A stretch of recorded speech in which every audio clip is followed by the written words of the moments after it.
Someone please tell me why this is doing this. So, I have a Airsoft 1911 here. Have mag half loaded, full of gas.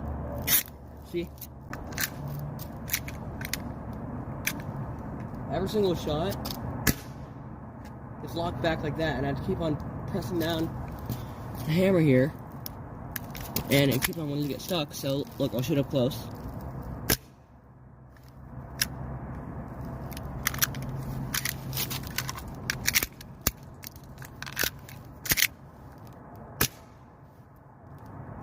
I don't get it.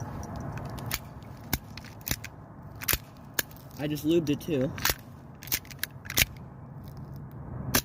Every single shot.